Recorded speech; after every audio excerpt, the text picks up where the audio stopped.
License and registration, please.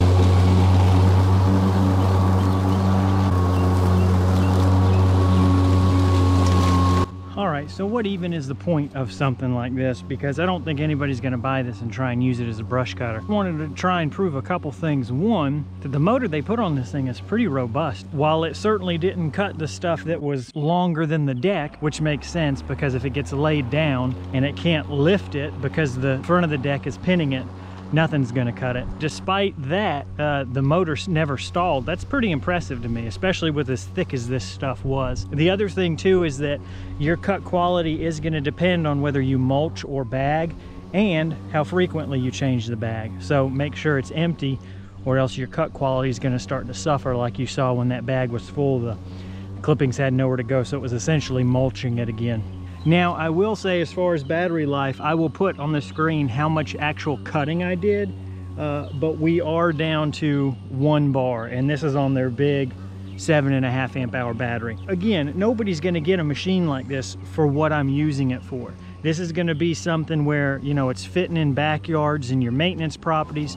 You're a homeowner and you want a very heavy duty deck. You don't wanna worry about stamped metal rusting over time, so you get something like this cast deck. Those are gonna be the kind of uses you use it for. I just do this mainly for entertainment and to see, as far as a torture test, what will it take to actually stall that motor out. And at least on this yard, it didn't, and I don't think you're gonna use it for anything worse than this. So it's gonna have plenty of power. Now the only caveat to that was it was on max, so you're gonna burn through your battery so much more quickly when it's on the max setting rather than on the automatic. But I mean, on this I knew I needed the max setting. So again, if you're using this for your home, that time frame that I got cutting is not what you're gonna get. You're gonna get a lot more because it's gonna be on automatic, so it's gonna be running at lower RPMs and you're not gonna be putting the load on it that I did. This test is not to give you an accurate time frame of running this machine. We'll do that test later. I've got a client who I mow every 2 weeks and he's got real thick St. Augustine grass. He's gonna be a good test of this for the front yard. It's fairly heavy, so you can use it without the self-propelled. I don't see myself using it without self-propelled.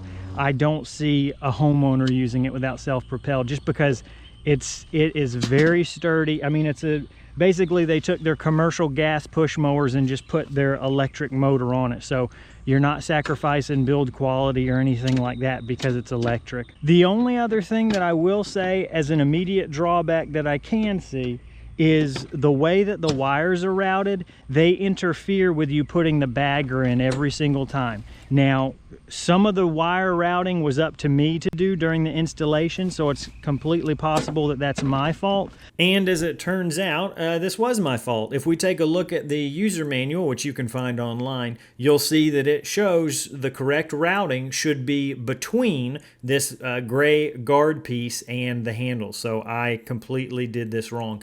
I thought about just removing this section entirely, but I decided to leave it in, 1, so you could see my mistake, and 2, if I didn't mention this at all, but you watch somebody else's Toro 60 volt push mower review, and if they made the same mistake, you might think, oh man, Toro done goofed on this one, bad design there. So that's why I'm putting it in, just in case anybody else makes that same mistake. Hopefully you'll see the explanation here that no, it's not bad engineering, it's bad assembly by the end user.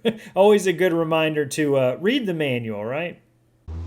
Another thing that I really like about this self-propel is that it is controlled by the lever, and why that's nice is because if you look at using a self-propel that's controlled by you pushing down on the handles a certain amount, those I have never liked. You know, what happens is you push down to go faster and it surges the machine forward. And what that surge forward means is that the handle now gets pulled out of your hands, and so you loosen up on it a little, which means the machine goes down.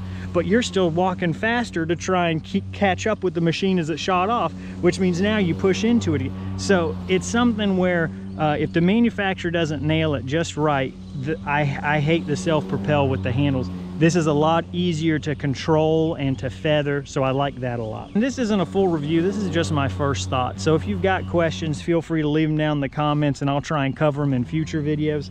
But at least for this video, all I'm really trying to do is see if tall grass can kill it, if weeds can kill it.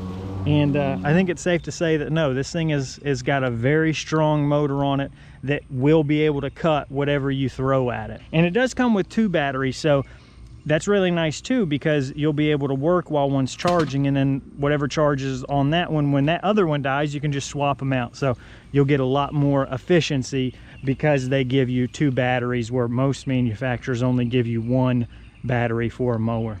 I think that'll do it for this video. We're probably going to get the big mower to clean the rest of this up, and so I don't kill myself out here in the Florida heat. It is still morning, but I think we're over 100 right now, or close to it. I'm not sure. I might just be in a little crybaby, but anyways, if you'd like to see some more videos, here's some that YouTube thinks you might like. As always, thank you so much for watching. I really do appreciate it.